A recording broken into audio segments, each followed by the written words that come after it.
Landscapes of the New Normal. Indian Society of Landscape Architects, that is Isola, Madhya Pradesh chapter, was formed in December 2020. It is a matter of pride for us to be able to contribute to the profession by celebrating the month of April as the World Landscape Architecture Month. We have a wide variety of events throughout the month, starting from Vichar Vimarsh, that is panel discussions, Vartalap, that is talk shows, live performances, and Spardha, which includes various competitions like photography, creative writing, and design competitions, etc. The information regarding the same is available on our official Isola MP chapter Facebook and Instagram pages. Now, without much ado, I would like to introduce our first panelist, Shri BHALU Mondheji, PADMASHREE recipient, president of the Nature Volunteers, an environmental NGO, celebrated photographer, and an artist. He has been instrumental in restoring the Sirpur Lake of Indore through public participation and has done numerous photographic documentations of bird and wildlife and is an internationally acclaimed photographer. Our second panelist today, URMILA Rajatakshi, is landscape architect, head and founder of the postgraduate program in landscape architecture at Mumbai. She has been awarded an honorable mention at 2010 UNESCO Asia Pacific Awards for Cultural Heritage for Landscape Design of Prince of Wales Museum, Mumbai. Some of her other works include developing a manual for landscaping of national highways for NHAI. Last but not the least, our third panelist, Nitin Rajeh, is an architect with a teaching experience of over 37 years. He has been teaching at the School of Architecture, CEPT University, and the National Institute of Design, Ahmedabad. He has been passionately traveling to record observations of nature, its phenomenon, as an ardent bird and nature watcher. I heartily welcome you all.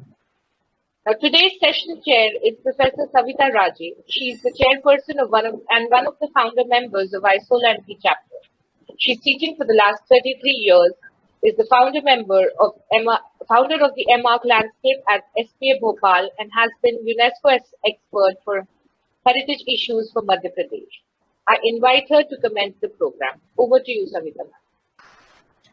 Namaste. I'm very happy to welcome the esteemed experts today for this, our first program in the celebration of World Landscape Architecture Month. And it gives me great happiness to see the three very eminent experts, including the PADMASHREE recipient, the Pride of India, Mr. BHALU Mondhe with us, and URMILA Rajatakshi, who is doing great work as a landscape architect and also as a teacher in Mumbai, and Nitin Rajeh, who has a vast experience, and he is a capsule filled with a lot of knowledge regarding all subjects related with architecture and environment. When we formed the Isola Madhya Pradesh chapter, we came to know about this World Landscape Architecture Month, and we thought what apt theme could be the one that we follow. So we thought of landscapes of the new normal, because it was a World Landscape Architecture Week month, and landscapes of new normal are the issue that that concerns all of us, because it is a global phenomena where all the world has come together, is fighting against a little virus, and how we thought we can take up this theme to look at the landscapes of the future and the signals this pandemic of coronavirus has given us. I would first the discussions today will revolve around three questions, and I would like to place the first question to the experts, and which is, what is your perception of the theme landscapes of the new normal? Because we have experts with vast and varied experience. So what do they perceive How do they perceive the landscapes of the new normal? I would invite Mr. Bhalu Monde first to address this issue. Mr. Bhalu Monde. नमस्कार, good afternoon everybody. मैं हिंदी और English में बोलूंगा और आपका title जैसा है विचार विमर्श, तो मेरे को लगता है कि कोरोना का जो आपका टाइटल है आपने दिया है कि landscape of the new normal. अपने को यहाँ पे कोरोना के साथ रहना ही पड़ेगा और मेरे को लगता है कि कोरोना अब 2-4 साल में खत्म नहीं होने का है, ऐसा लग रहा है। और we'll have to get used to that sort of situation, like a hot country or cold country. People living in those countries get used to snowfall or very hot weather. They are getting used to live that in that weather. Similarly, we are living also with the corona. We are living with the cancer. We have many other diseases going with the tuberculosis, like or smallpox was there, and many cholera is there, and many other diseases, small diseases. We live every day with that sort of thing. I think we'll have to get used to corona also. As long as corona develops something new, then scientists will go after that new development and all that. But normal person, and this is going to be a normal landscape of the whole world, I will say, that we'll have to get used to that sort of situation.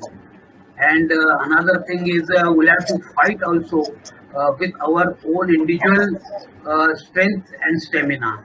This is not a doctors or prime ministers or somebody who will tell all the time to us that how to live, how to do clean, and how to every day you have to behave yourself. You will have to learn yourself like a nature. I am saying nature itself is living without any doctor, without any help of anybody. I mean, even the Jiv Jantu of the nature, of all the, like I am showing the birds there, the birds, animal, insects, big animal like tiger with no doctors, they are living all time and complete life they go into that sort of thing. That is how we'll have to learn. Human also learn the whole life without doctor, without helping, and if you have a spare, anything spare to help somebody, then it's fine. Otherwise, you'll have to live on your own and get on with the whole world. This is what the landscape will change, and it's very difficult, of course, very difficult, because there were a lot of luxuries given and luxurious facilities given by management and who leads the world, and like a political, I will say political people who leads the government and all that. Those units have given a lot of facilities, but forget that sort of thing. You'll have to live on your own. That is what my emphasis on that, and that will change the sort of our living also in further years, because you cannot escape from that sort of thing. Mask and many things on our body will be put on with that sort of take the precautions of the whole thing. Purity of water, purity of air. This all time scientists has to work. And I mean, lot of people will get into that sort of, the new jobs will come up with the whole thing. Scientific instruments will come. Everything will work out on that sort of thing. This is what I will say. This is a new landscape. We'll have to get used to that sort of thing. Thank you. Thank you, Bhaluji. Now, I will invite Urmila Rajatakshi to comment on the first question. What does she perceive the landscapes of new normal as? Urmila? Thank you, Savita, and thank you, Isola MP. It's a very nice gesture on your part to invite us all for this particular topic and for this celebration of World Landscape Architecture Month. In fact, before I go to the topic itself, my mind goes back to 2012, when my acquaintance with the landscape architects of MP first began during the Isola conference which we hosted at Bhopal, where I also played a small part as part of the central EC team for this.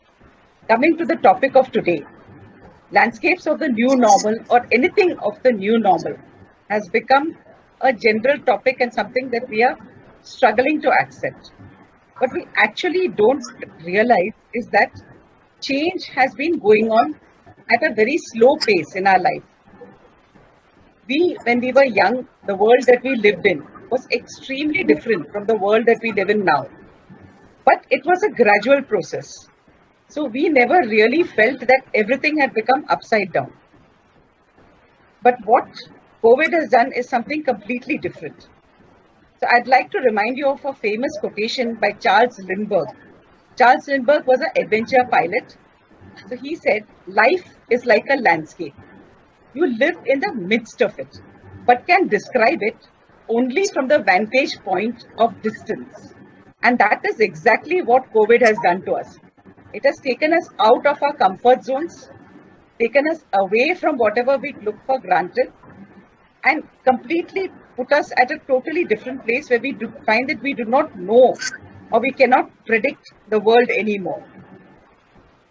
But what it will probably do is strengthen our resolve and strengthen our ability to face new problems and changes that are happening every day, and pay attention to what is happening and value our landscapes now that we are not able to relate with them so much more than we used to earlier. In fact, most of this happened in the first days of lockdown, when all of us noticed that with the activities of human beings being reduced, nature seemed to be making a lot of changes in our city. We began noticing a lot more of nature, maybe because we were yearning to be there, and maybe because humans were no longer disturbing what was happening in nature. So this is something that is really going to stay with us, and every single blade of grass, every single leaf of a tree is something which we are really going to value. Having said that, most of our landscapes used to be places where we used to meet. And this is something that we are really sorely missing. We have grown to accept that the meeting like we have right now, which is virtual, is also something to be valued. But these are some of the problems and some of the life-changing events that have happened for us. I wouldn't really call them problems. At this moment of time, they seem problems. But probably if we look back at them after a few more years, we may see that they helped us evolve to something better, provided we learn the lessons that have been flagged for us.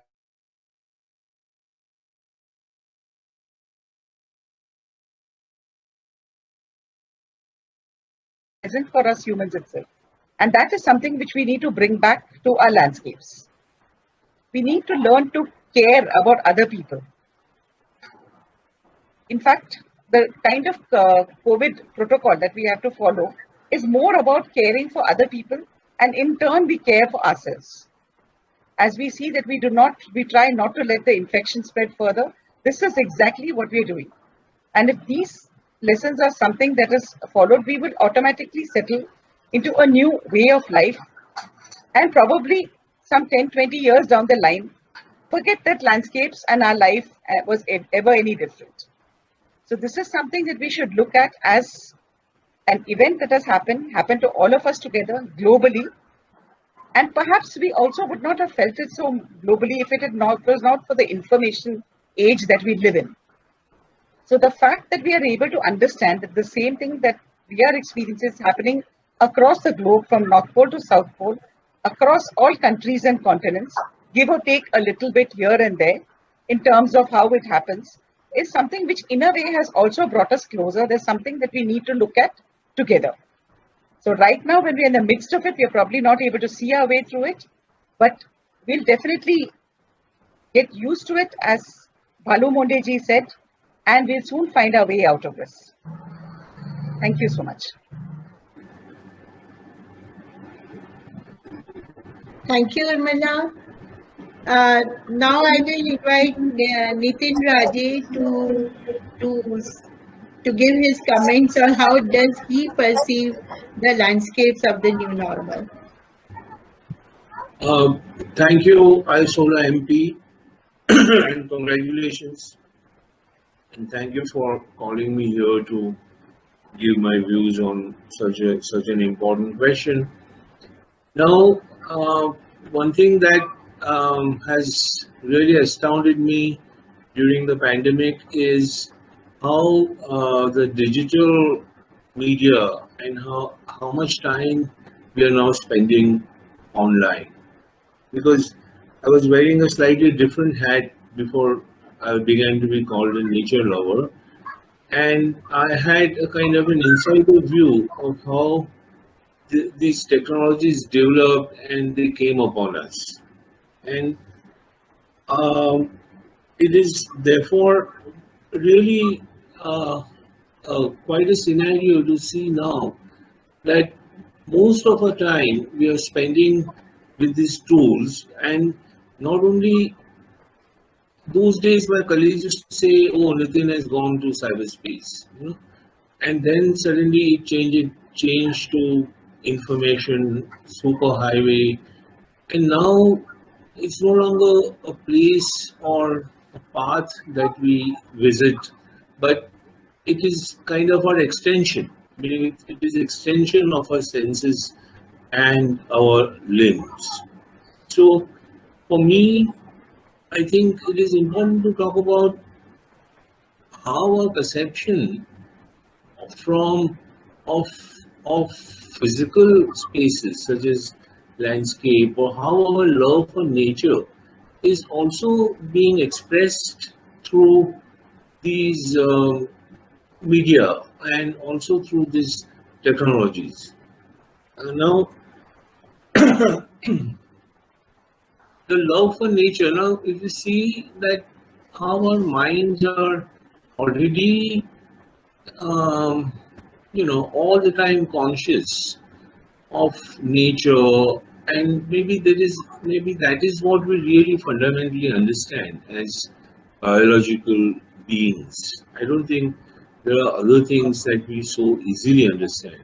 So when these new technologies came up, we also began to give names from nature to these things, like metaphors. I mean, how computing environment and how computing technologies became understandable is by using metaphors. I mean, we had a desktop on in our laptop, right?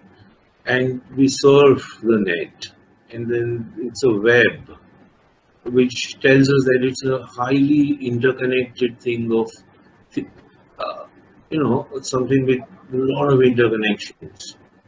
And we have pathways, and we have rivers, and we have peaks, and we are already using nature to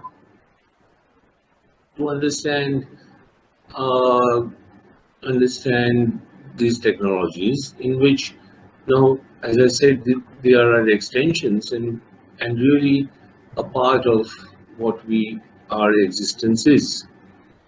Also now, the love for nature has been expressed very well in a concept called biophilia. There's a well-known scientist called E.O. Wilson who coined this term, and it basically means an intense feeling for life and life forces. That is what he calls biophilia, and he says that this feeling is ingrained in our genetic makeup. It is not something that we gain through nurture, but it is nature. And that could be one reason why we never actually leave nature.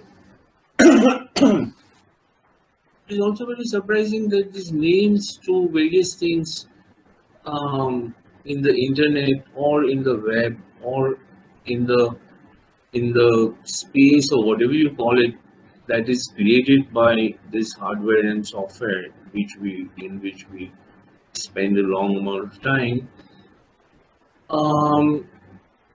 has this nature metaphors is is is a kind of a natural situation one can see. I mean, that is what we know and that is what we do all the time.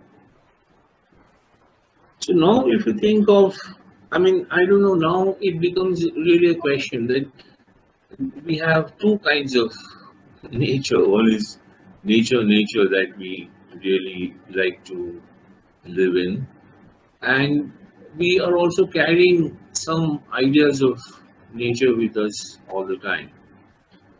Um, Also, studies have shown that even a glimpse of nature or even a nice picture of nature, we watch television all the time and we see nature images, is also quite useful as a restorative, uh, therapy or whatever you may call it. So even a glimpse of nature is very useful, and we are now constantly engaged in content creation. So we don't lose an opportunity to take a picture of a flower or to take a picture of a bird, whatever kind of camera we have, or something that is growing in my balcony, or something that I saw, or a river, or whatever it may be. In a way, I think we are very much engaged with nature, and now that we have this kind of even if the circumstances are unfortunate, we we are, we are we have a lot of engagement with nature in many different ways. That is something that I would like to say briefly. Um, Okay, thank you. You yes, please continue. no, that is what I would like to say. Okay.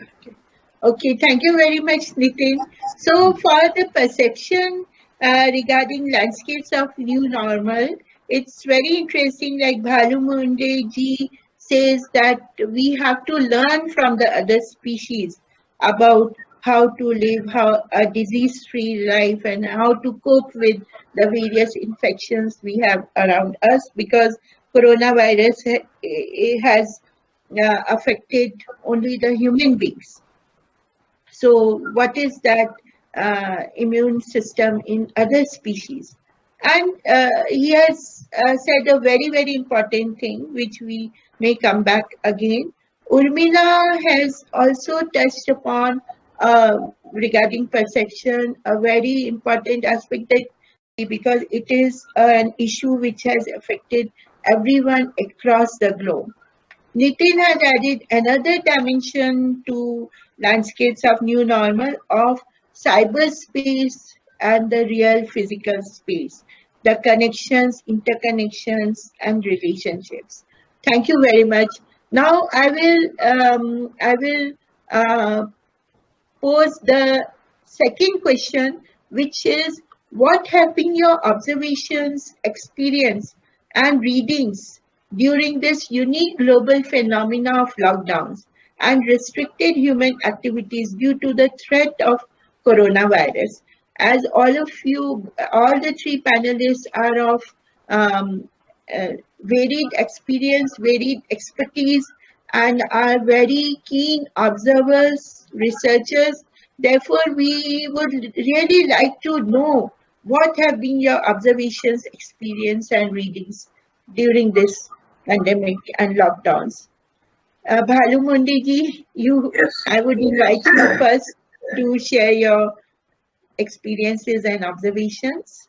yes. Lockdown has definitely restricted in urban India, not rural India. Rural India, and there are so many types of work you can do on your own individual things, like walking in the jungle, studying, and खेती अपनी खेती खेत किसान सब अपने काम कर रहे हैं, उसका उसका कोई उनको रिस्ट्रिक्शन नहीं है. जहाँ पे अर्बनाइजेशन है वहाँ पे इकट्ठे होने का जो भीड़ इकट्ठी होती है, जैसे मंदिर है, रिलीजियस फंक्शंस है वहाँ पे, जैसे कुंभ है, इस तरह के जहाँ गैदरिंग होता है वहाँ पे रिस्ट्रिक्शंस है. आपके इंडिविजुअल टैलेंट में कोई रिस्ट्रिक्शंस नहीं है. वैसे if you are talented you can do work on your table. You can I am an artist, I am a painter, I am photographer, I do lot of things continuously. There is no restrictions for me to not to paint or not to do anything. I have produced only 1 year more than 200 small drawings, paintings, and canvas in my house itself. I mean, that has given me naturally my time has gone very nicely. I have passed my time very nicely. Then the paintings are my own property. Now I am enjoying those paintings, seeing again and again. That enjoyment itself is, I can forget the lockdown and nervousness of the corona and all that. This sort of thing, if you have a talent, then you can do on your lot of things. You can give a guide to lot of people, individual people. You can do sort of a technical. If you are an engineer, you can guide to a lot of students that way and create something. If you don't have a talent, you will be a burden on this earth, I will say. You will have to learn some talent. You will have to, मतलब गुरु शिष्य परंपरा जो पुरानी है उसको अभी बढ़ावा मिल सकता है, क्योंकि अभी गुरु की कमी है इंडिया में. I mean I will talk India only, not talking world. India में बात करेंगे तो गुरु की कमी है, और गुरु के लिए जाने के लिए लोग हिचकिचा रहे हैं, क्योंकि गुरु के पास टैलेंट है. वो टैलेंट यदि आपके इसमें आ गई, शिष्यों के इसमें आ गई, तो he will be a creative man.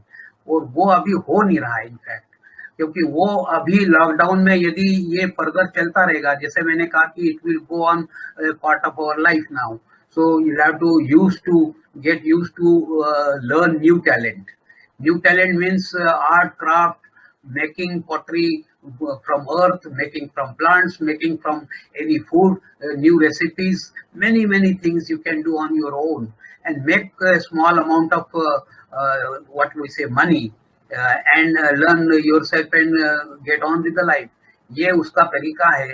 पर आपको एफर्ट्स कंटिन्यूसली करना पड़ेंगे. जिनके पास टैलेंट नहीं है, जिनको पता ही नहीं है क्या करना है, तो उनके लिए कोई गुरु लगेगा, कोई गाइड लगेगा, तो उनको वो भी आना चाहिए. क्योंकि lack of education in India itself, वो अभी पता नहीं लोगों को कि क्या करना है. लोगों चौराहे पे आके खड़े हो जाते हैं और उनको पता नहीं कि क्या करना है. तो उनके लिए गाइड की जरूरत है.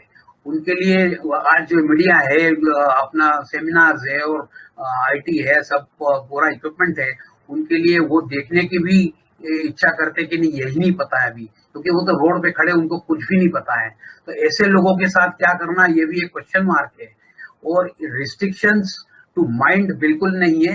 कोरोना इज ए मास पे है, वो सब रोग राई पूरे मास पे आती है, इंडिविजुअल पे कुछ भी नहीं है.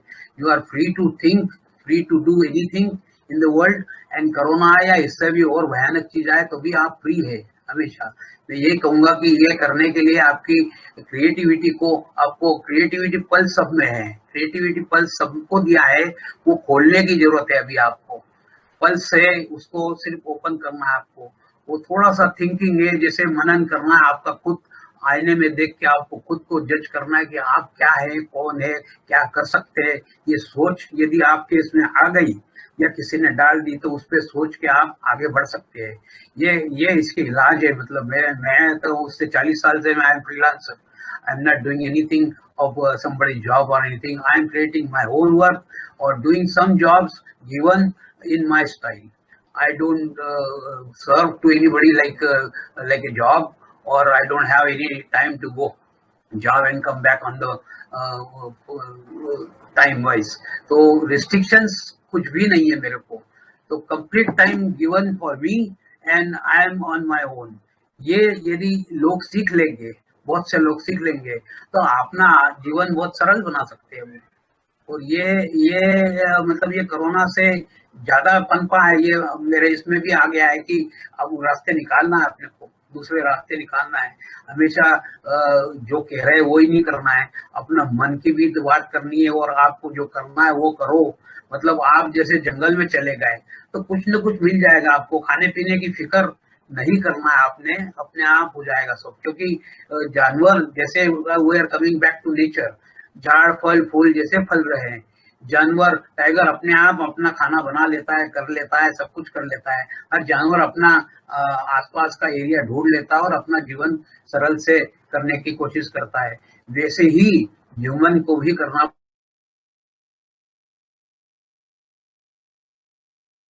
ऐसा कोई हर्ड में अपन जाके जमा हो जाएंगे तो कोई हाकने वाला नहीं है वहां पे। हम आपको खुद को हाथ पांव पटकना पड़ेंगे और अपने को आगे का रास्ता निकालना पड़ेगा।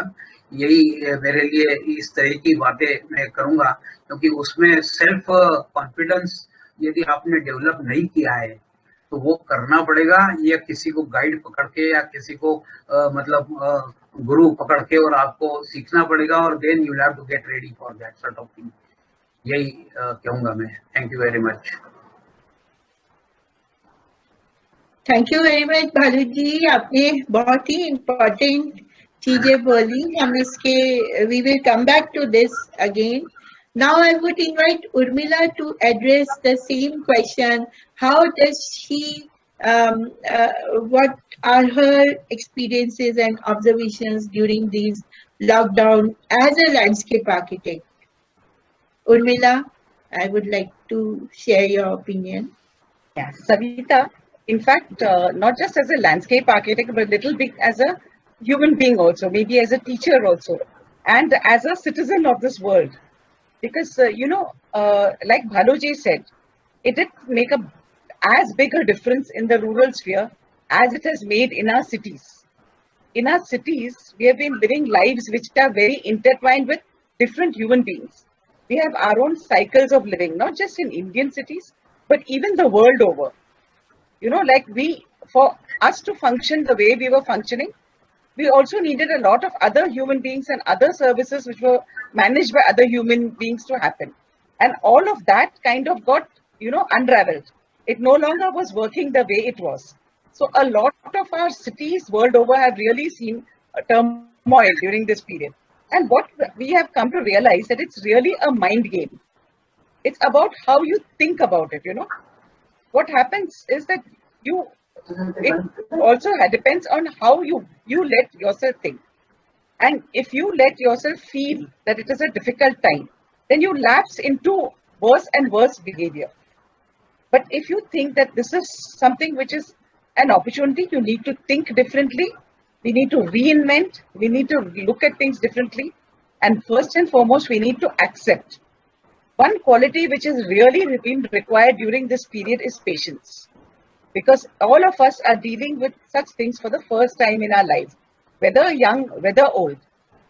And the experience of such an event is the same. So very often, we, especially from the older generation, we feel that we know a lot because we have lived a longer life. And we have seen many things, earlier than and we have lived through those. So this was a completely new experience which hit everybody. And it has been very interesting that sometimes how to deal, ideas on how to tackle these things have come from very young people even. Sometimes innocently, even from children. And these are the kind of experiences which have been shared over the media. And the other thing is a lot of things which are on-the-spot innovations. You read about people who were locked down in cities, coming out and giving an impromptu performance. A guitarist was in his home. So he stepped out and gave a balcony performance. Somebody danced in their balcony and neighbors could see.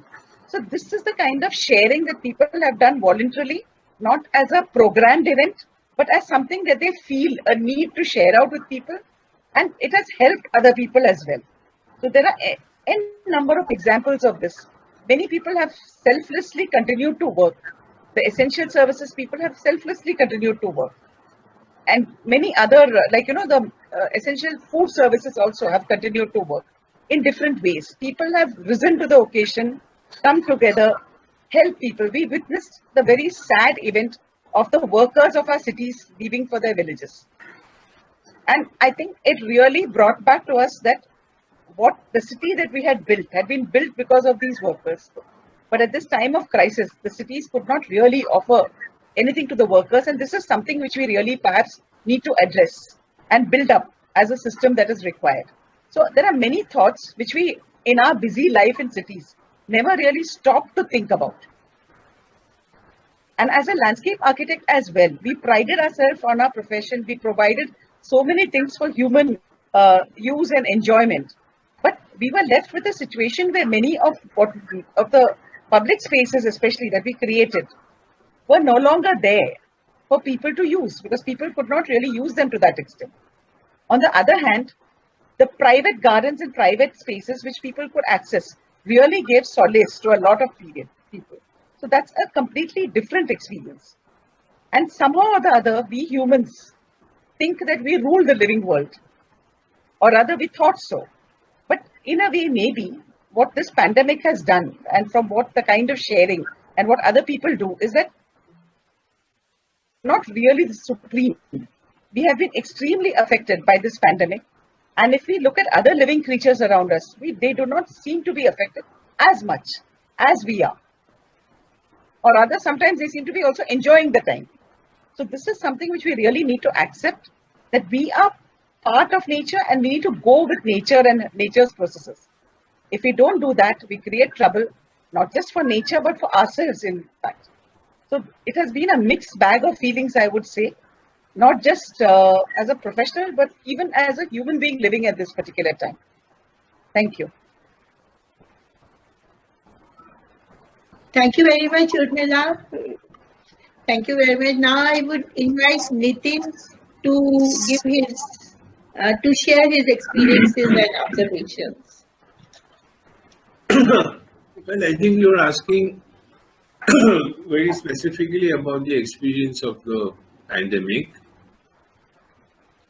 And first of all, I would say that there was so much information overload, and at the same time, there was so much disinformation overload that although you could be very scared in the morning, you could have a good laugh in the evening. So, it was very difficult to really get a grasp of the situation, and one really didn't know how specifically to respond to such a situation. So therefore, if you could take off on short journeys, nearby places, and try to engage with something like, something natural or something else, I think that was probably the thing to do, which is what my main preoccupation has been. Also, I think if you were not necessarily into some situation which forced you to engage with other people, then probably you could call yourself the lucky sort, because then you could isolate yourselves. And as I said before, you had all these networked tools, so you could be physically isolated, but you could be doing anything. You could be in meetings, you could be in chats, you could be in all kinds of conversations, you could be in halls, you could be watching films, you could be doing anything. So from that point of view, if really face-to-face contact somehow didn't matter much, then you didn't have that much of a problem. And primarily because of the networking that we have, that is what I feel. Long back, when this networking had just started, I remember we used to run studios online between different colleges all over the country, and then try to do some research on what the experience was like, whether face-to-face meetings were necessary for studio or you could do work online. Now, I feel that was so funny, because now we have totally accepted this situation. We are completely working online, and that is something that really astounds me. There may be a lot of flip sides of the ubiquitous presence of devices. For example, you may be watching a raptor, gliding and through your lens, and it may be an intense biophilic moment for you. But just nearby you, suddenly some phone will ring, and you will be brought back to reality in a moment. So I think that there are certain protocols that will develop with this networking technologies that will make life easier. even when this started, the many architectural and urban theorists were, and almost everybody felt that what networking does is it dematerializes everything. Like books are now digital. You don't need books to that occupy space, or many artifacts become uh, dematerialized, and as a result, there will be profound changes in what our cities be, or how, and how, where we would go, and because compared to the forces that made the medieval city, or compared to the forces that made the modern city, we had a completely different situation. Now, of course, we may not assume that something exactly what the theorists predicted in those days would come about. But the lockdowns may have given us some glimpses of what our public spaces might look like if we are not allowed to gather in physical spaces. I'm sure there are some inroads made to bridge this kind of problems, but I feel that it may have given us at least a little bit of a glimpse of how what may, and since Baluji also said that we are never going to get out of it, and if that is the situation, then I think our spaces are going to be perhaps quite different.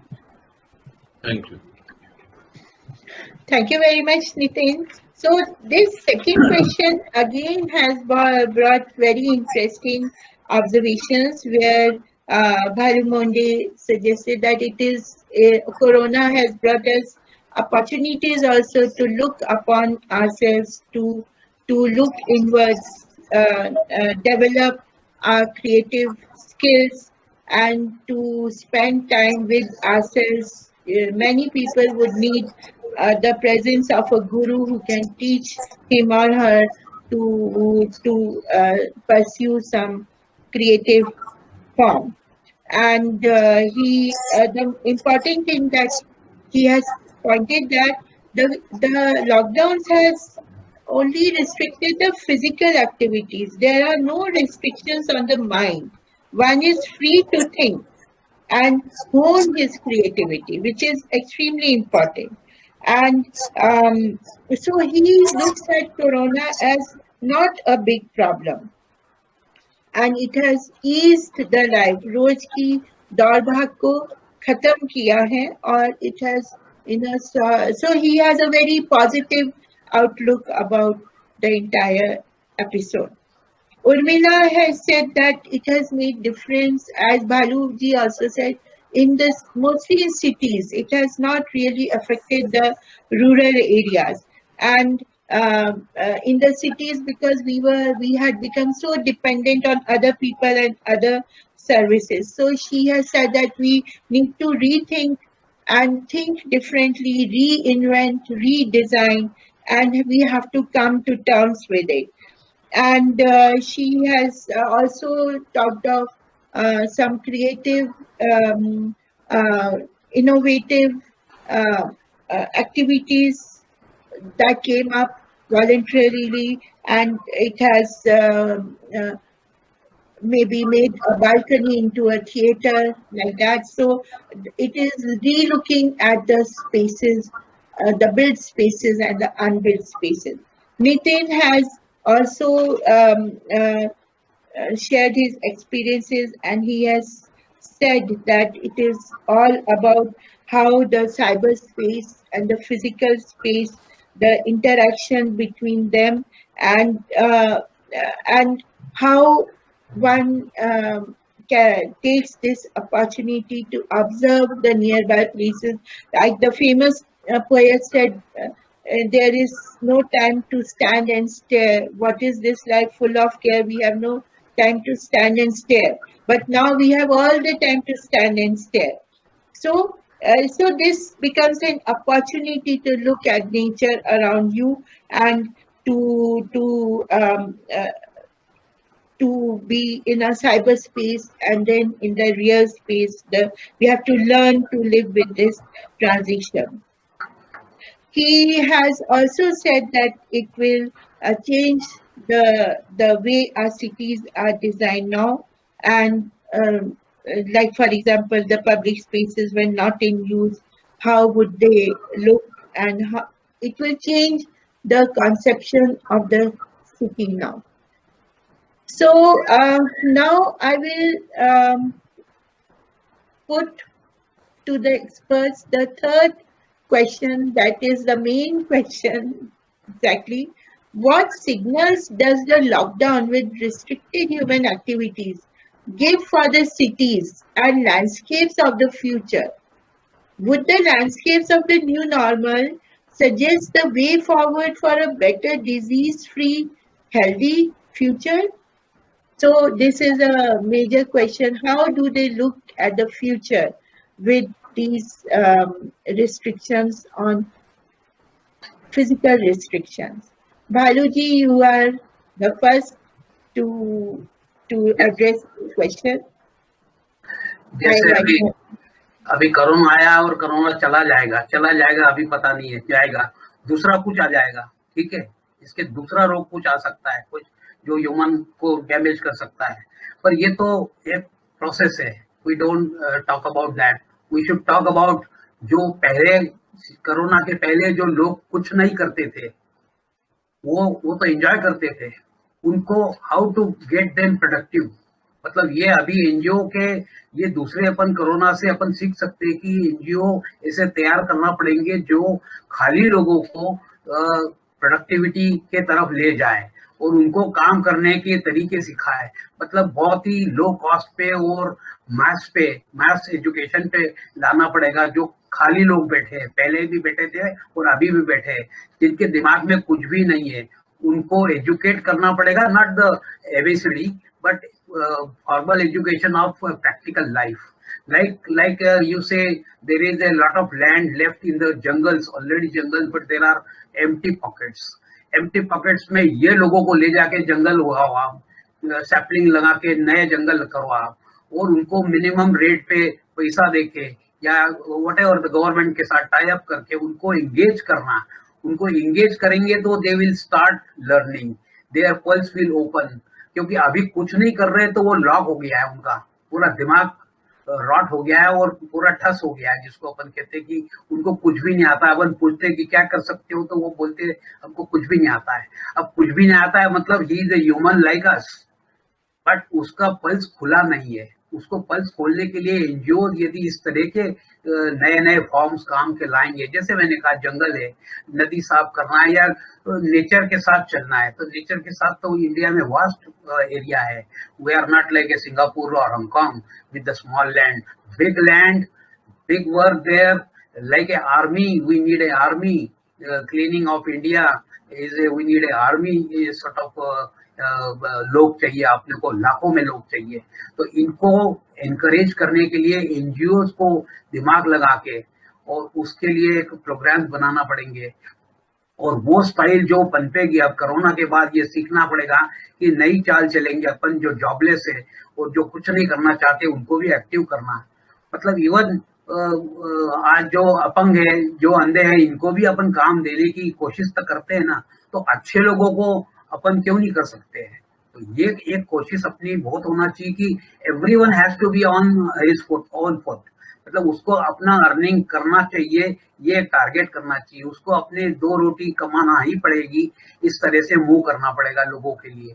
तो ये एक नया target हो सकता है achievement इसका. और ये टफ है, it's a tough, but it's a new field.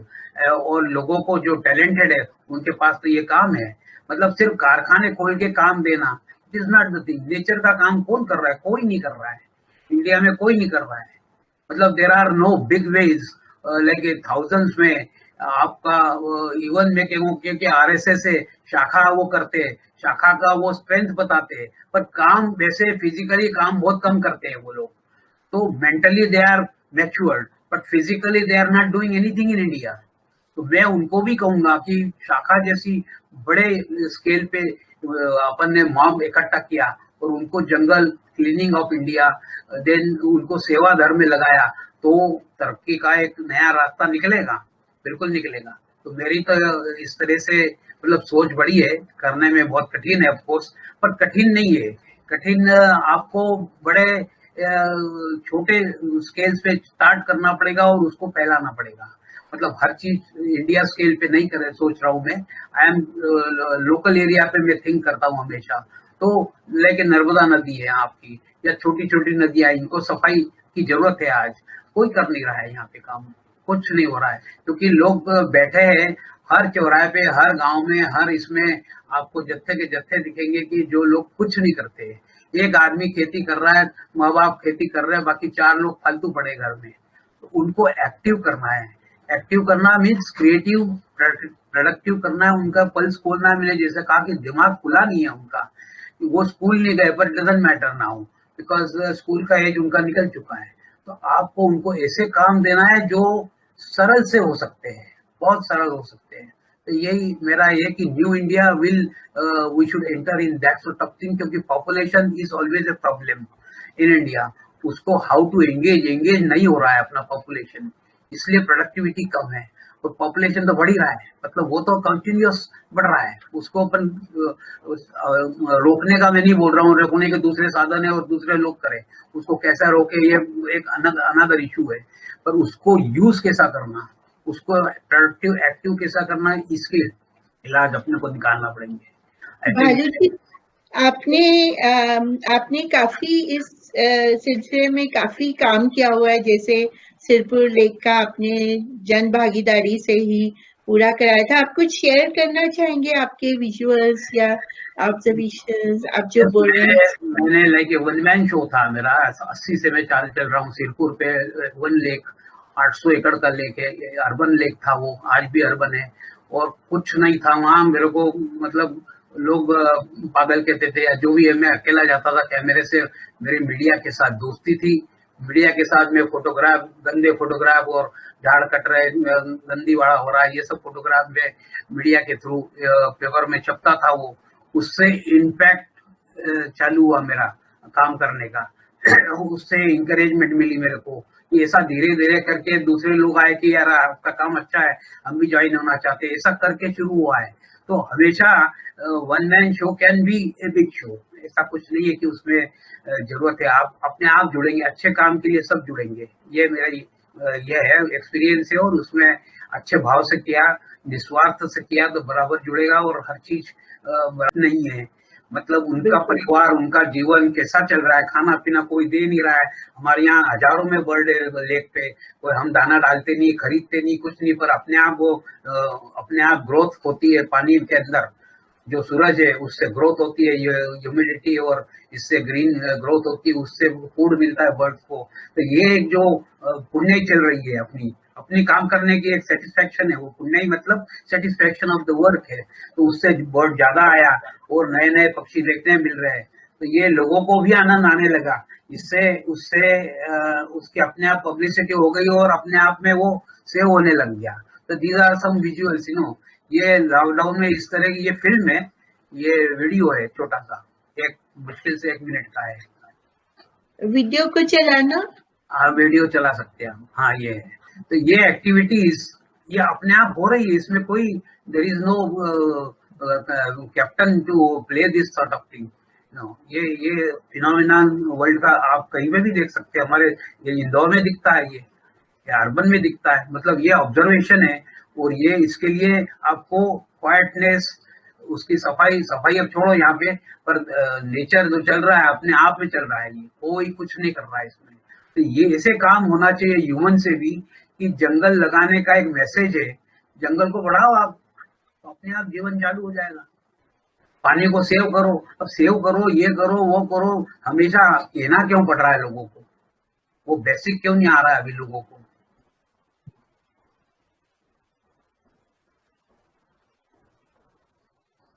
अब ये ऑब्जर्व करने का भी लोगों को टाइम नहीं है, सनसेट सनराइज देखने का टाइम नहीं है लोगों को, मतलब उसकी एप्रिसिएशन की वैल्यू अभी आई नहीं है, अपने शरीर में, दिमाग में आया ही नहीं कि हाउ टू अप्रिशिएट सनसेट और सनडाउन एंड ऑल। विजुअल्स में, ये विजुअल्स में there is no part of human, सब हाँ। नेचर पे चल रहा है। तो ये ही सीखना है अपने को नेचर से कि if you get involve with the nature, observation में आपके समय निकल जाएगा, उससे कुछ ना कुछ आपको मिलेगा ही, मतलब नुकसान तो होने का ही नहीं कभी।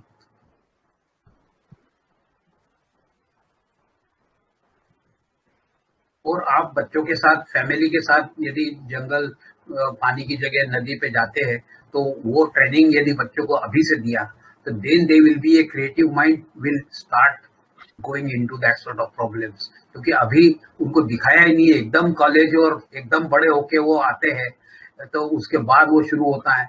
अभी से आप 10 साल का ट्रेनिंग बच्चे को दे देंगे तो 20 साल का होएगा, तब तक तो उसको नेचर का काफी नॉलेज आ जाएगा। ये अपने को प्रोसेस करना है। ये लुक एट द थिंग, ये हमारे इंदौर में है। एक साथ आपको कितने बर्ड दिखेंगे वहां? अर्बन सिटी में 30 लाख की सिटी है इंदौर, उसमें इतना मतलब 170 बर्ड्स का रिकॉर्ड, फोटोग्राफिक रिकॉर्ड है हमारे पास। उसमें हर साल राउंड द ईयर कोई ना कोई बर्ड वहाँ रोज मिलेगा। और 1 घंटे में हम 40-50 बर्ड दिखाते हैं आपको, 1 घंटा राउंड पे। इतना बर्ड है वहाँ पे।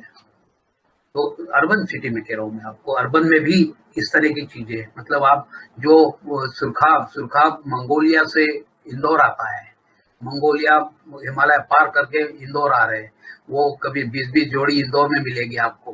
तो ये एंजॉयमेंट आप नॉलेज के साथ एंजॉय करोगे तो that will be a knowledge, and then creativity start after the knowledge gain. तो ये है चीज।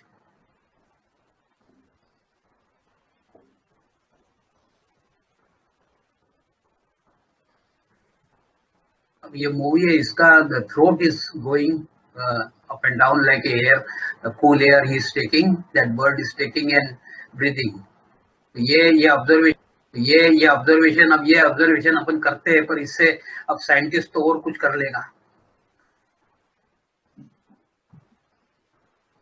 तो ये हम बता रहे कि ये जो है without human, any efforts of human जो चल रहा है, उससे अपन सीख सकते हैं। Many things one can learn. आज मतलब कॉलेज के स्टूडेंट को हमने पूछा कि आम की गुठली से आप आम खाते हो और गुठली दूसरे कहीं और लगा देना, तो बोले झाड़ आ जाएगा और आम भी आ जाएंगे। मैंने कहा बिल्कुल आ जाएगा। तो इनको अभी वहां तक नहीं पहुंचे अपने स्टूडेंट्स, मतलब जो 12वीं के स्टूडेंट है, हाई स्कूल के स्टूडेंट है, एवरेज में बोल रहा हूँ कि बिल्कुल नॉलेज बहुत कम है। तो नॉलेज और प्रैक्टिकल बिल्कुल नहीं है, तो प्रैक्टिकल की बहुत जरूरत है अभी। सिर्फ bookish knowledge and net knowledge and आपका कंप्यूटर नॉलेज और आपके पास वो सब है, WhatsApp and all that is fine, but उसके बावजूद प्रैक्टिकल नॉलेज जीरो है अभी भी। तो उसको बढ़ाने के लिए अपने को एफर्ट्स करना है। तो वही अब न्यू इंडिया का वो लुक होना चाहिए कि हर कोई कुछ न कुछ कर रहा है, ऐसी सिचुएशन लाने की कोशिश करना चाहिए, तो होगा काम। Thank you. Okay, thank you भालू जी। अब मैं उर्मिला को इनवाइट करती हूँ, वो ये थर्ड क्वेश्चन को एड्रेस करें। Urmila. Savita, I have a small request. Instead of addressing, can I play a small presentation? So, one thing about what happened in the pandemic was we spoke a lot about reclaiming the city.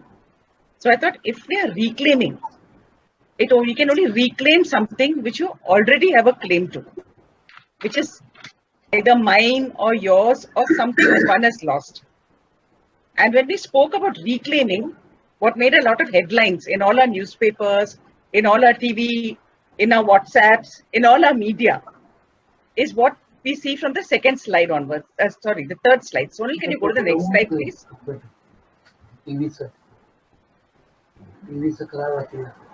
So who was it who reclaimed our cities in 2020? There were peacocks that were seen in Mumbai city where you never see anything other than humans. Next. Next one, please.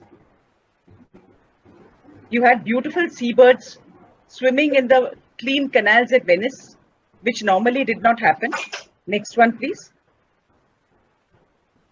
Instead of humans, you had the Nara deer crossing and pedestrian crossings in Japan. Next one, Sonal. You had deer coming and grazing in the housing estate in London. Can you go to the next one, Sonal? So you had this little jackal hiding away in the park where people were jogging. This was in Israel. So this was happening throughout from March to April 2020. Next one, please. So you had this raccoon, who's a very, very shy animal, never seen out normally in Central Park in New York City. Next one. You had this sea lion. A sea lion normally is not found on pavements of a city, but he was on the pavement of Buenos Aires in Argentina, which is a very busy city. Next one. You had a wild boar eating grass in a garden close to residential buildings in Corsica. Next one, Sonal. You had monkeys, langurs in Ahmedabad, where normally it would have been so full of traffic that they would dare not come there. Next one, please. So you had peahens actually in Motilal Nehru Marg in New Delhi. Again, a place where normally cars would be heard. You had, yes, Sonal, you can go to the next one. So you had goats walking about from the hillside in Wales, in the towns of Wales, in a seaside town. Next, please. You had Nilgai in Noida. Those of you who've seen Noida know how busy and trafficy it is. Next one, Sonal. You had a civet using the zebra crossing in Mepayur in Kozhikode, Kerala. So it was all over our country and all over the world. Next, please, Sonal. Now, why do we say that they reclaim the city? These animals who we see strolling and occupying the cities, would they have occupied the same city in their lifetime? Their lifetime is not that long. Now, a peahen would probably live 10 to 25 years. A seabird might live up to 19 years. A cicada, like the ones we saw in Japan, Nara, Japan, would probably be around for 15 to 18 years. Fallow deer, maybe 16 years. Jackals of Tel Aviv, maybe 10 to 12 years. And the raccoon, like the one in Central Park, maybe 20 years. Sea lions, 20 to 30 years. But still, they still live a very short life. So then, why do we say that they reclaimed the city? Did they know the city before? Next, please.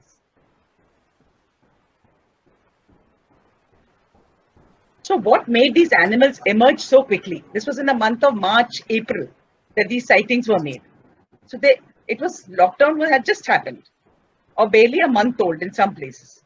Yet they emerged so quickly from the relatively more hospitable for them, but confined and small areas they had relegated themselves to. What did they achieve by roaming the relatively more hostile territory now that humans and their noise, their pandemonium did not restrict them? Can it be that they were always wired to do so, roam as their ancestors did? Is it that there is some kind of a genetic memory in all creatures? Maybe, perhaps. Next one, please. And if they continued to roam as they did, what would happen over longer stretches of time? Marked by their moving feet, dung droppings over a period of time, very likely plants would root and grow and take over the area, as would other elements of nature. Sonal, can we go to the next one, please? So this is something that has happened to habitation when it is abandoned by humans. So this is an abandoned sawmill in Sorrento, Italy, where you can see that even if it's a temperate country, you still have plants taking over the buildings. So Italy, where you can see that even if it's a temperate country, you still have plants taking over the buildings. What happens in a tropical country like ours? Next, please. So this is a temple in Cambodia. And this is a phenomenon not just in Cambodia, we see it in our own country. There are peoples and banyans take over built form in no time and grow strong. Next, please. So this is a tunnel called the Tunnel of Love in Ukraine because it is less used by railway and more used by couples. Next, please. So this is the ivy and moss, the plants which have grown and wrapped themselves around a fishing town in China. This is all pre-COVID. It's not during COVID, but this is something which happens as a normal course. It probably just takes more time. Next one, please. So this is a diamond mining town which was abandoned and sand took over it. Sand is what you see flowing into those houses. It's not just plants. Next, please. And here you see plants growing and almost in no time they would be covering this building. Next, please. Less than 5 years is what this happens. So what is it that we should understand from this? We as humans are part of nature and her processes. We're not different.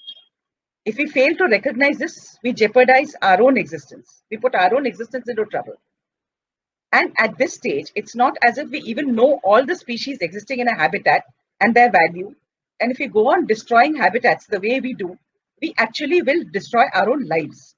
We do not really realize that our own lives are intertwined with theirs. So then how should we plan for our well-being? With or without the well-being of as much as we can perceive, whether animate or inanimate? Next. So what does this really mean? How then should we engage with the landscape that we live in? Because we really live in the landscape. We should learn to read natural processes inherent to our varied landscapes and use them to our advantage. In fact, we used to do so. We should acknowledge that cultural processes have evolved to do this bit by bit over the years in a place, in a landscape. In fact, this is exactly what Bhaluji said also a little while back. Learn from what was done and why it was done. And much of it is actually embedded in ourselves. If we look at that knowledge, if we engage closely with nature, there is many things that we already have in our wiring system, if you can call it that, in our genes, which would probably come out given a chance. If we do not have that exposure, it doesn't stay, it doesn't develop. And we need to adapt from that which is learned from the past and is in sympathy with natural process in a particular place. Of the particular place being very important because different places are different. Next, please. So then how can we not learn to read the landscape and embed ourselves into the landscape by learning from and giving to it?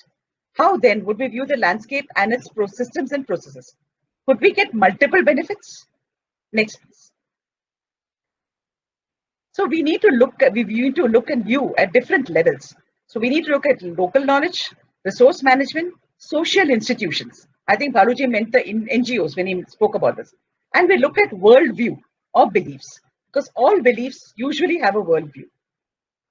We look at ourselves as part of the world. Next, please. So some worldviews and maybe some ways for the future. Next, please. So these are the sacred anthills, actually termite mounds in Goa. In Goa, it is very interesting that they used to design their settlements by putting a temple around these termite mounds. Now, what happens is we generally think of termites as destructive creatures. They destroy our houses, they eat up our paper, they eat up our wood, they eat up our clothes, everything. But the termites that live in the ground identify the places where groundwater is available. They build excellent homes, excellently conditioned for microclimate. They improve the soil even for our own use. So in Goa, what they used to do was that they used to worship the anthills and build a temple around it. Now, once you build a temple around it, you will not have ordinary houses there. Temples were usually built with stone and they were around this place. But the soil improvement around the place would stay and the water availability would stay. So this was in fact something which worship was a cultural activity, but it also helped plan the settlement in a beneficial way, where we took advantage of nature and did not destroy nature's things. Next, please. Now, many people of you would be aware of the living root bridges of Meghalaya in India. Now, these parts of Meghalaya are very rainy, so rainy that almost anything you build would corrode or get destroyed or break. But the trees that grow in that area and their roots are extremely strong and adapted to each other. So by weaving the roots together and joining them to make a bridge which would only grow stronger from years to year to year, the people who lived in that area actually took the wisdom of nature and used it to their advantage. Next, please. Now, this was a very interesting experience I personally had when I visited a village in Konkan in Maharashtra. Konkan is the narrow coast, as some of you may know, to the west of the Western Ghats. And it's a very long, narrow strip between the hills and the sea. So this was in a slightly hilly village where every year, before they do their sowing, they decide how the agricultural waters would be shared. So the drawings were made in the temple compound, which were made by the two geography teachers of the village. So they were skilled in their geography and they knew their village. So they drew out the entire village, the stream. They showed the fish swimming in the stream as against the streets that were there, and from whose plot to which plot the water would flow and when it would be released. It was a complete planning with no planners, no architects, no landscape architects whatsoever. But they were completely aware over years in their wisdom of what they knew what to do for their own village and their own agriculture. Next, please. So the idea of human beings as supreme and an abstract notion of architecture and planning has its roots in European humanism, which emerged from the Renaissance.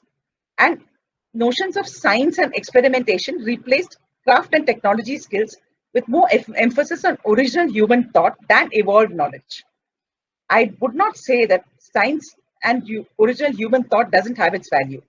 In fact, if original human thought did not have its value, we would not have so many great artists, where we do have original thought. But evolved knowledge also has its own place, and we should take both and not leave one for the other. So the fact that architecture, for instance, a lot of evolved thought was given more emphasis has resulted in a lack of continuity with evolved knowledge. And this is something which is a lack which we really need to address. And we really need to address learning from nature, which was part of that evolved knowledge. Next, please. Now, to illustrate this, I've just picked up the example of the Suez Canal. Recently, the Suez Canal has been in the news for different reasons. The Suez Canal, as we know, thanks to all the ship getting stuck and the number of days it was stuck, is a wonder of engineering technology. It's a 164-kilometer long channel between the Red Sea and the Mediterranean Sea. And this created a shortcut of 7,000 kilometers, saved so much fuel, so much of time for the ships that came in between. But we know that the ships use this as a highway. But what we do not really realize is that after its construction, nearly 400 alien species spread from the Red Sea to the Mediterranean Sea. The Red Sea's ecology at that point of time was more degraded than the Mediterranean, which was very hospitable. So a lot of the species moved into the Mediterranean, and they actually are altering the ecosystems of the Mediterranean Sea. Next, please.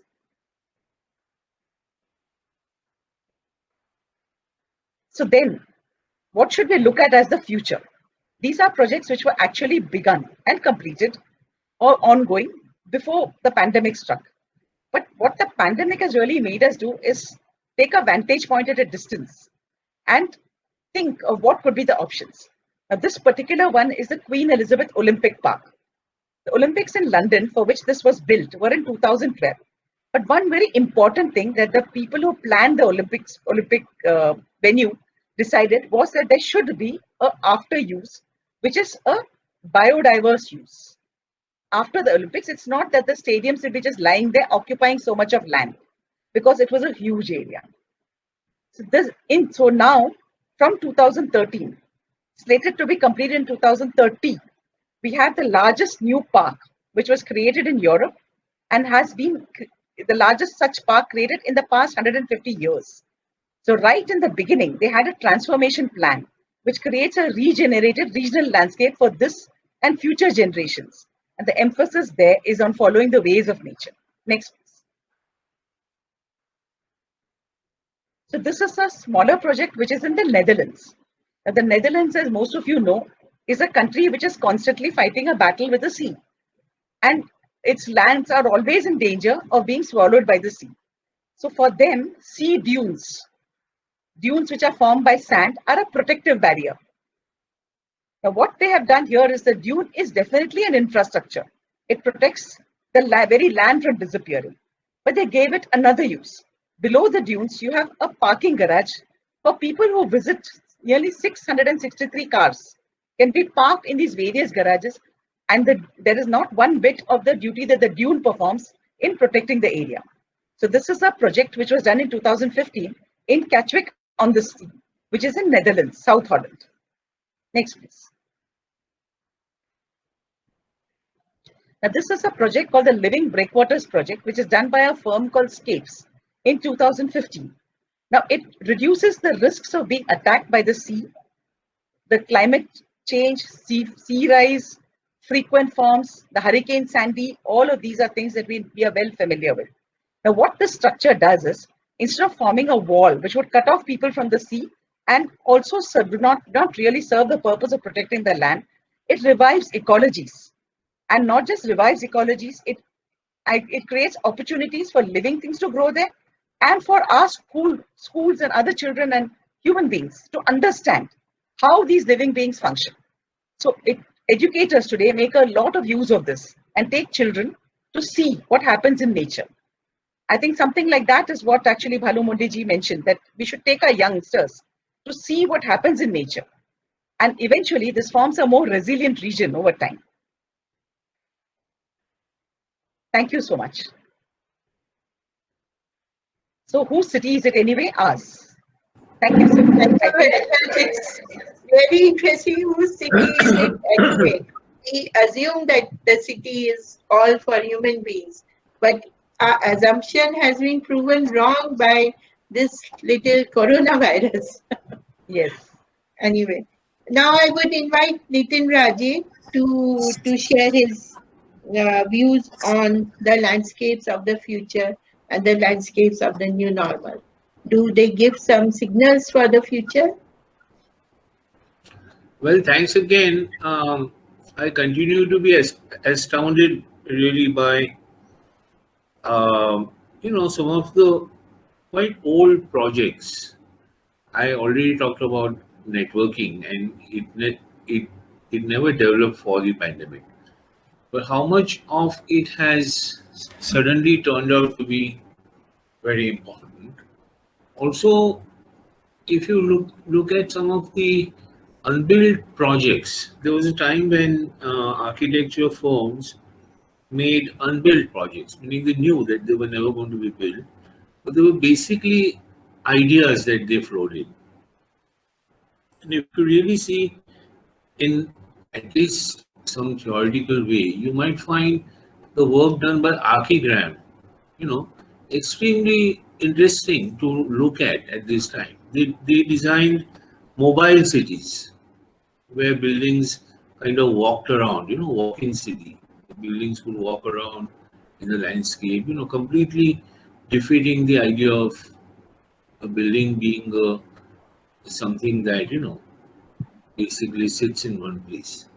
Now, if you think of walking buildings, you could think of landscape in a very different way. Now, it's not something that surrounds your building, or it's not something that, is on top of your building, etc. But that the entire spatial relationship and the entire relationship between things could be completely different. And, you certainly won't be considered crazy if you now really made a proposal of a walking building. And at this point, at least for a theoretical discussion. They even proposed a plug-in city, where cities could go and people can come and plug into the city and draw services, like get maybe connections, this, that. And otherwise you're a nomad. You could be wearing a kind of a suit, which completely gives you protection from weather, these, that. And now, if you see, actually, there are people wearing these, what are they called? This to protect against the virus, these suits, what are they called? Almost that, plus more. They design instant cities, where cities can be made instantly. And if you saw the initial days of virus, countries were frantically trying to create buildings for people and hospitals. They overnight wanted to make beds for sick people, for comforting people. They wanted to do these things overnight, and I'm just astounded that now that we are kind of cut loose, from physical locations, etc., that we may find a whole repository. Of course, the present architects would be even more creative than Archigram perhaps, and they would rethink the entire situation. The kind of questions that are posed upon us about local and global urban spaces, individual spaces, what we call home, and be able to bring out ideas that would even be more interesting. However, I do remain astounded by, if you look at the repository of knowledge, there may be plenty of things to possibly touch upon or to start from. Um, yeah, I'm sure you would be reminded of such projects also. Also,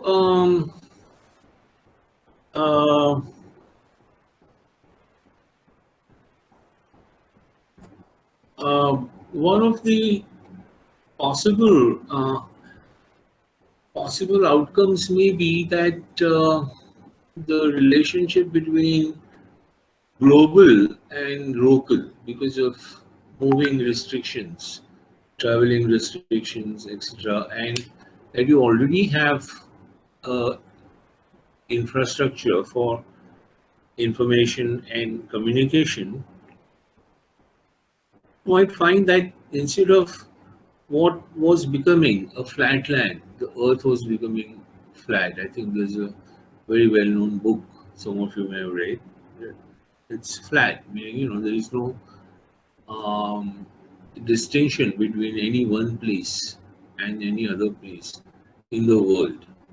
So, because you could travel whenever you want, you shared culture, you shared literally everything. So, what could be happening in place A on the earth wouldn't be very different from any other place.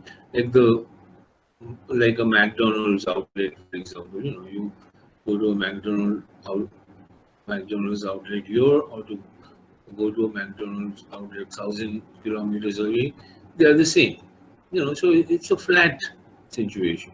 There isn't a distinction based on locality. So one possibility is that which may create a very different sort of a situation for designing landscapes and the scales at which landscape would operate, if the distinction between local and global became sharper. Because local communities may not invite or may not want so much of visitors from faraway places, and therefore the physical travel might become much less. I mean, I hope airline companies are not listening to me at this point in time, but possibly that when the spatial implications of this distinction may have a major impact with the kind of technologies now have.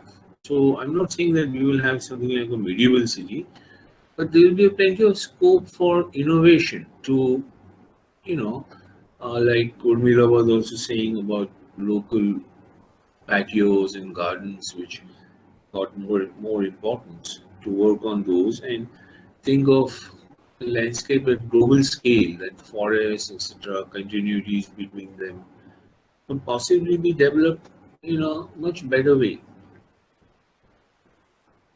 in which we can again move on with our extensions of our physical senses um, and such. Thank you. Hello. Yeah. Thank you very much, Nitin. That was an interesting session for the third question. I will just sum up the third question, the response to the third questions.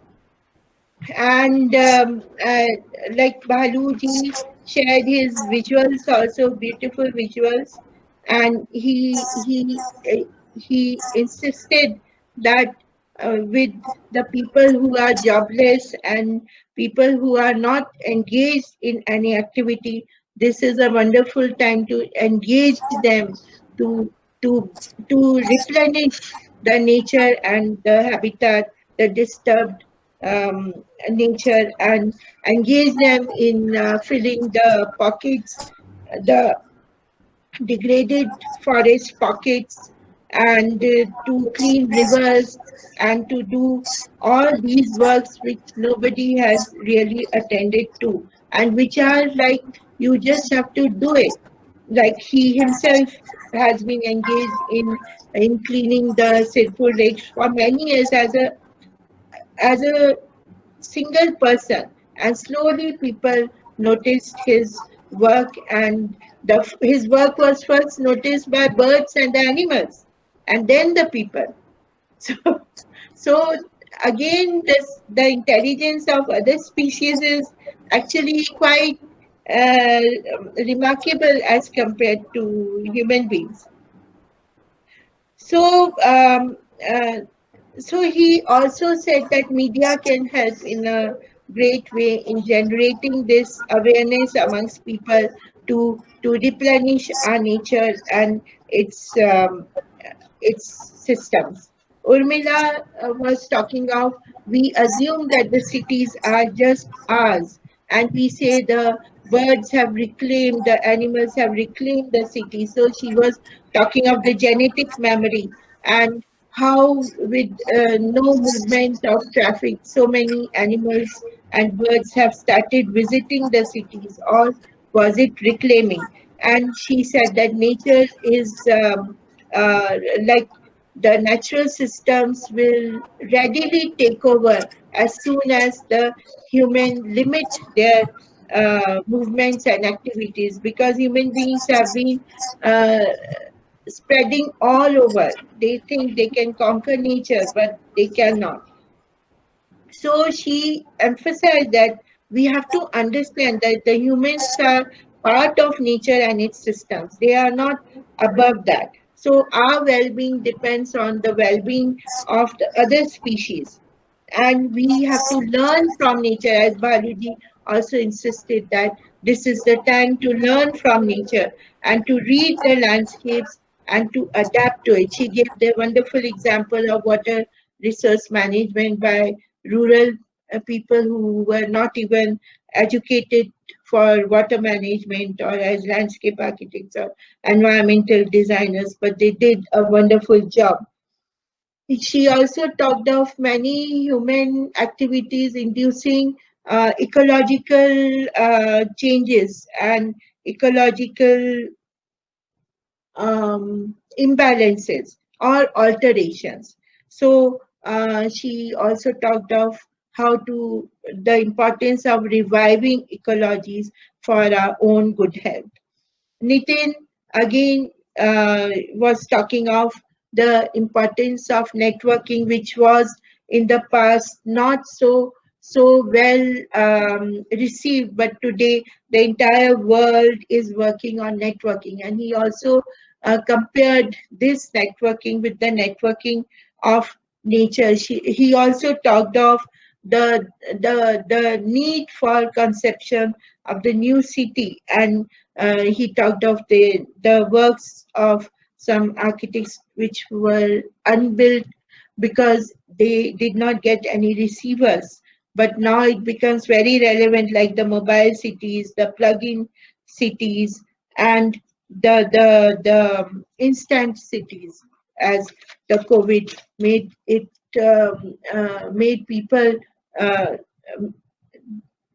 design instant cities at very little notice.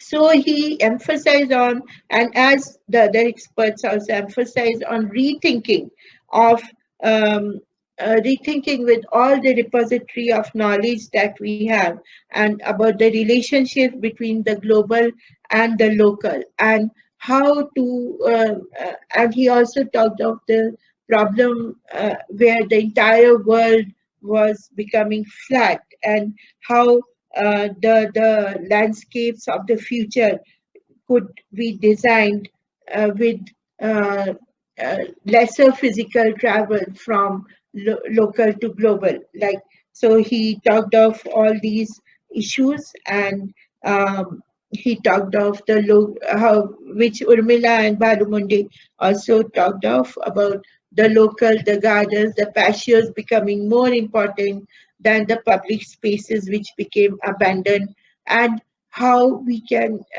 for the global, we can look at the rejuvenation of the forest and rejuvenation of the ecological systems. Thank you very much. And now I would invite the panelists if they want to discuss amongst themselves, and then we would invite the audience, questions from the audience, which I think they must have placed on the chat box.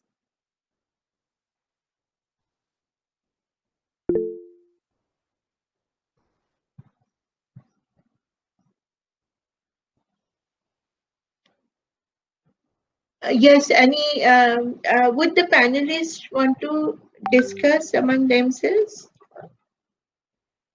Or we take questions from the audience? Savita, I think you could take questions from the audience. Okay. Okay. Or even your members or anybody if you want to. Yeah. So Shivani, can you place the questions by the audience? And there is one question. Yes. For Urmila ma'am. Yeah. It is the kind of images you showed of post-COVID scenario, the kind of interactions that have emerged between other species while human movements were restricted. Would you call it a better future for nature?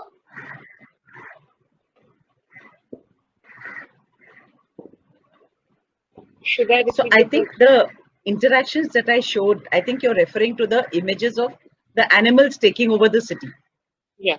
They were more of an indicator of what was happening. The fact that the animals were able to come and intermingle. So they must have always wanted to do so and would not have found it possible to intermingle with the kind of cities that we are creating. So rather than calling it a better future as in a replicable future, I would say that we should take it as an indicator and learn that we should plan for interactions to the extent that we can. So I would not say it's a situation. It was a situation that happened because of a certain incident, the lockdown that happened. But the lockdown by itself was a intervention which had to be taken to tackle with the situation. So it's not a natural way of living, but we need to learn from this that this is something which is bound to happen. It's natural, it's required, and we should not look at excluding. That is what I would say is what we should learn from it. I hope that answers your question. Yeah, thank you.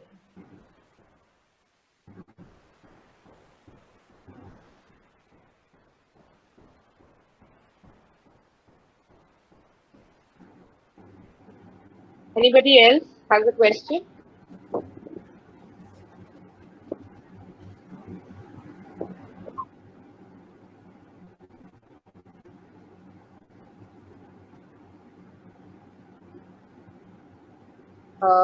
Now I would like to invite Sonal Tiwari ma'am. Sonal Tiwari ma'am. Yes, just a second. I would like to invite you to give voters thanks. It was a very nice session that we had. Over to you.